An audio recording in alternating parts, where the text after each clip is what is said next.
नमस्कार दोस्तों, एक बार फिर से आप सबका स्वागत है हमारे इस चैनल स्टडी 2.0 पे। तो आज हम एक नई सीरीज़ की शुरुआत कर रहे हैं जिसमें हम वन वर्ड सब्स्टिट्यूशन को पढ़ेंगे। ठीक, तो इसमें हम प्रतिदिन जो है 5 वन वर्ड को पढ़ेंगे और उसके जो ऑप्शंस हैं उनकी डिटेल एक्सप्लेनेशन को भी हम देखेंगे। ठीक, तो जैसे यहाँ पर लिखा हुआ है, one who is bad in spellings या हैंड राइटिंग्स, मतलब वह व्यक्ति जो स्पेलिंग्स में या फिर हैंड राइटिंग में वो बैड है, मतलब कि वो इस तरीके से लिखता है कि उसको स्पष्ट रूप से पढ़ा ही नहीं जा सकता। ठीक, तो इस तरीके का जो व्यक्ति होता है उसे क्या कहेंगे? पहला ऑप्शन है कैलीग्राफिस्ट, कैकोग्राफिस्ट, कार्टोग्राफर या फिर लेक्सिकोग्राफर। ठीक है, तो जो स्पेलिंग में बैड होता है उसे हम क्या कहेंगे? उसे हम कहते हैं कैकोग्राफिस्ट। क्या कहते हैं? कैकोग्राफिस्ट, क्योंकि कैको का मतलब होता है बैड। कैको का मतलब होता है बैड और ग्राफ का मतलब होता है लिखना है राइट से।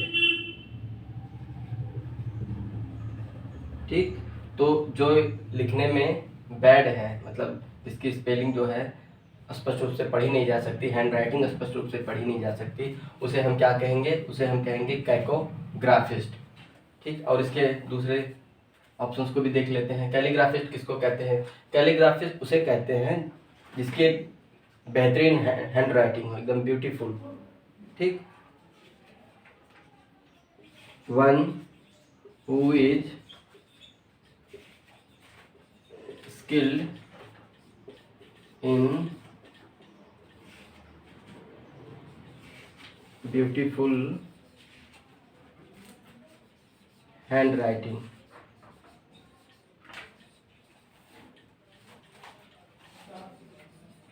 जिसकी एक खूबसूरत हैंड राइटिंग हो, बेहतरीन तरीके से लिखी गई हो, उसको लिखने वाले को क्या कहते हैं? कैलीग्राफिस्ट कहते हैं, कैलीग्राफिस्ट। ठीक, अब आप ध्यान रखिएगा, कैली का मतलब होता है फाइन, अच्छा, सुंदर जो लिखता है, और ग्राफ का मतलब हमने बताया ही था, ग्राफ का मतलब होता है राइट। अच्छा जो लिखता है उसे हम क्या कहते हैं? कैलीग्राफिस्ट कहते हैं। और क्या बचा है? कार्टोग्राफर। कार्टोग्राफर उस व्यक्ति को कहते हैं जो मैप्स मतलब मानचित्रों को बनाता है। जो मानचित्र को बनाता है उसे हम कहते हैं cartographer. One who makes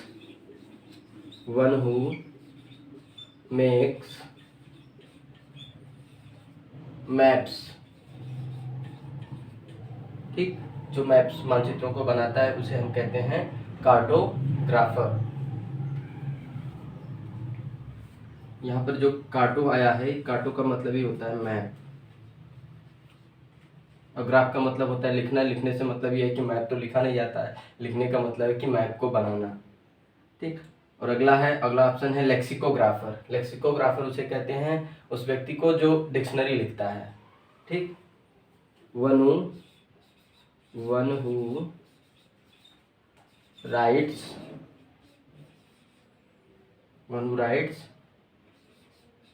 dictionary. वह व्यक्ति जो डिक्शनरी को लिखता है उसे हम कहते हैं लेक्सिकोग्राफर। ठीक है, तो इसका जो राइट ऑप्शन है वो क्या है? कैकोग्राफिस्ट, जिसमें कैको का मतलब होता है बैड, ग्राफ का मतलब होता है लिखना। तो एक शब्द और देख लेते हैं कैको से संबंधित। जैसे एक शब्द और है कैकोफोनस। कैकोफोनस, शायद स्पेलिंग यही है, कैकोफोनस। इसमें क्या है? कैको का मतलब होता है बैड, फोन का मतलब हो गया साउंड से, मतलब इस तरीके की कई सारी जो साउंड है एक ही समय में, कई सारी साउंड जो है सुनाई दे रहा है, तो वो पूरा मिक्सचर हो जा रहा है, तो हम इसे कहते हैं इन्वॉल्विंग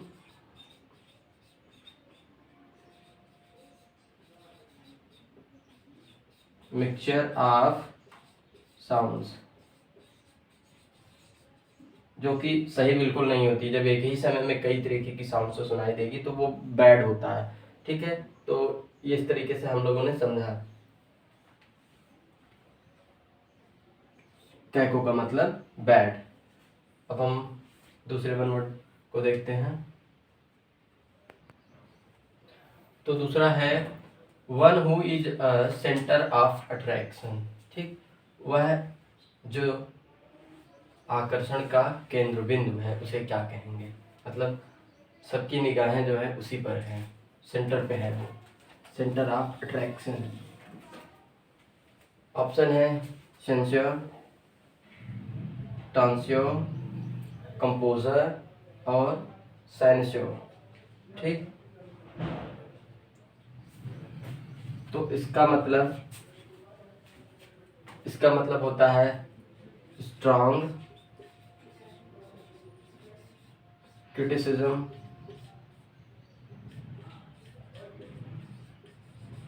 इसका मतलब ये ऑप्शन तो नहीं है। स्ट्रॉन्ग क्रिटिसिज्म मतलब कटु आलोचना, जिसको हम कहते हैं कटु आलोचना।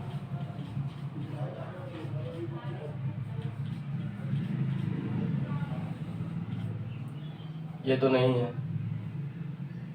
बी ऑप्शन है टॉन्स्योर, इसका मतलब ये होता है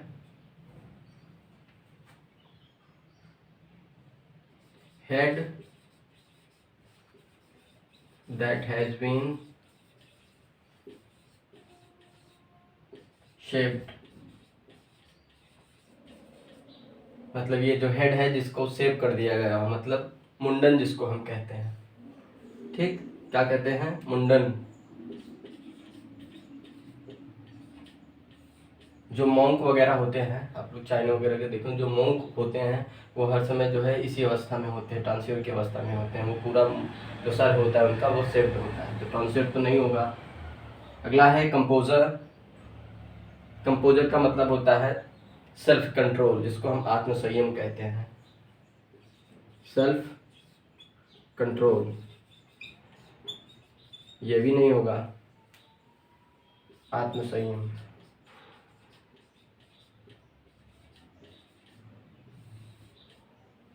ठीक, और लास्ट क्या बचता है?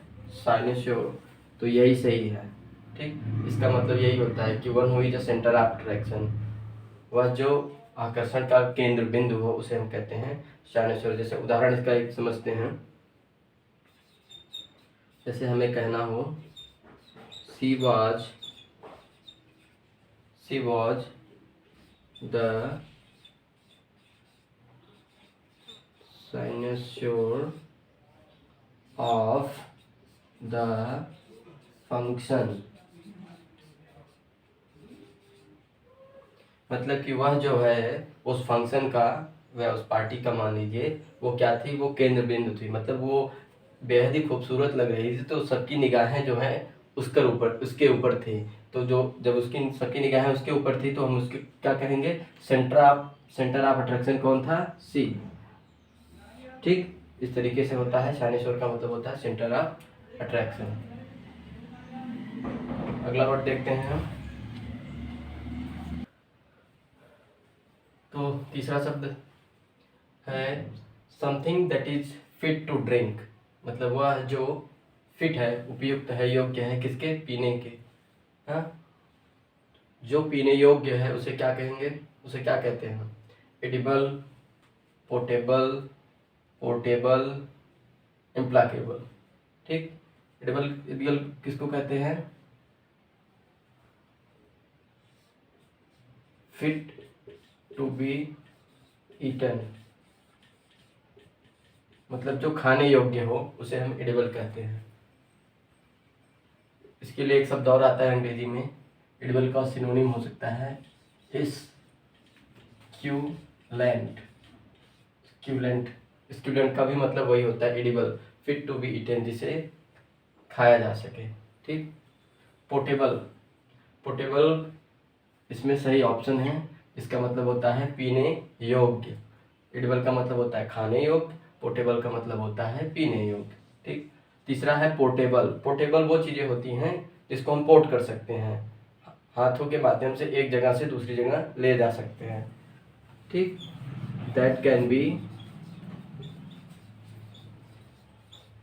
Carried in hands.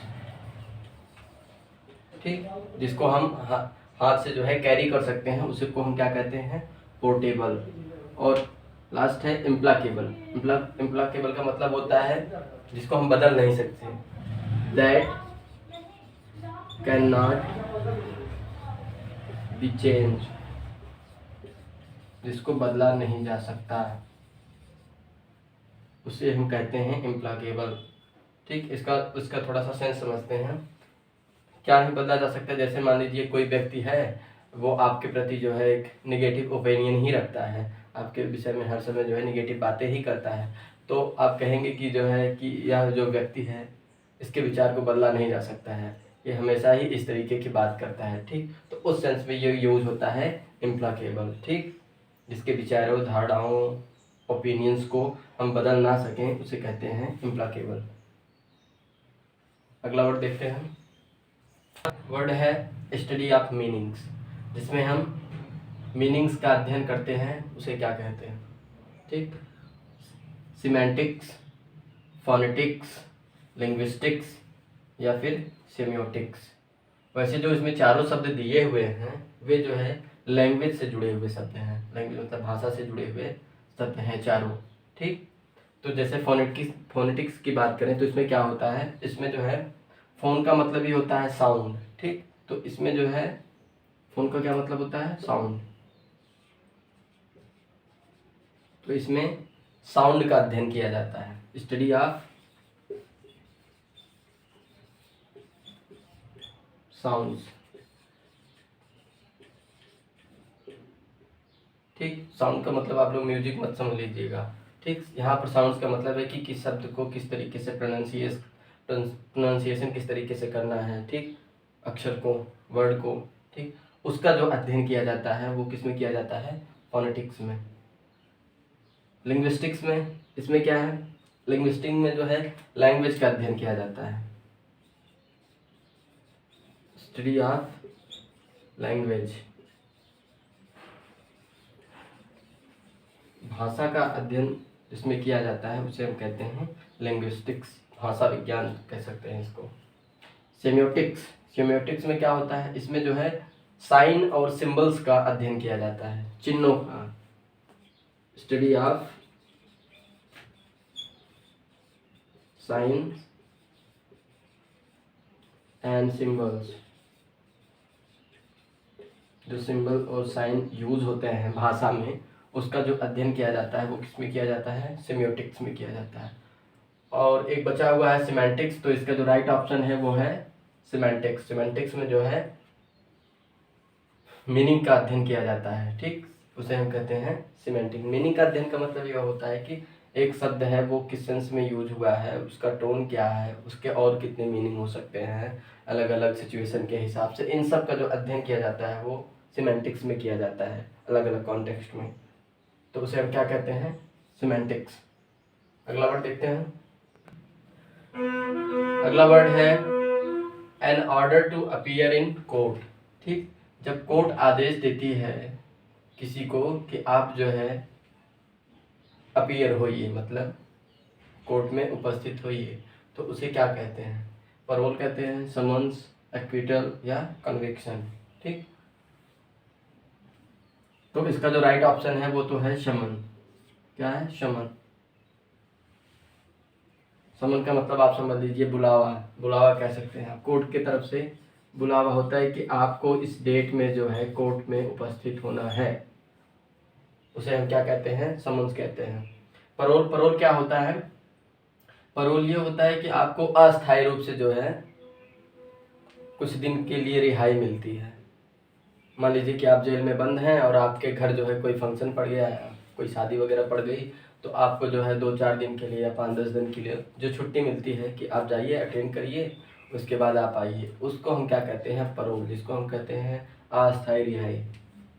अस्थायी रिहाई कह सकते हैं इसको,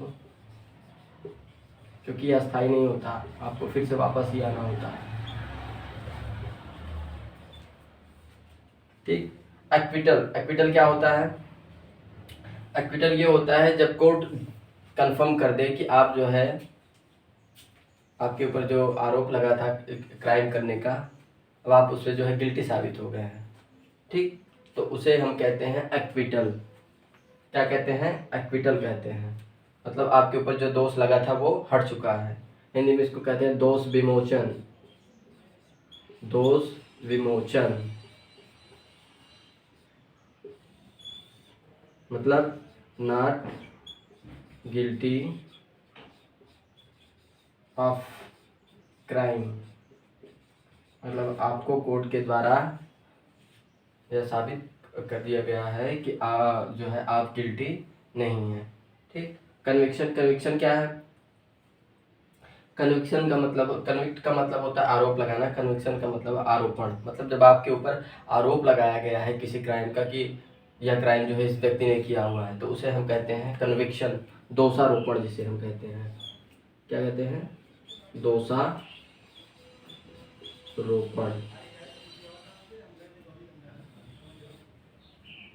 ठीक है। तो इसमें जो राइट ऑप्शन क्या था, वो राइट ऑप्शन था समन्स, मतलब बुलावा। तो इस तरीके से आज हमने वन वर्ड की इस सीरीज में जो है 5 शब्दों को समझा और उसके जो ऑप्शंस थे उसका हमने डिटेल एक्सप्लेनेशन भी किया। तो इसी तरीके से ये जो है वन वर्ड की सीरीज आगे भी चलती रहेगी।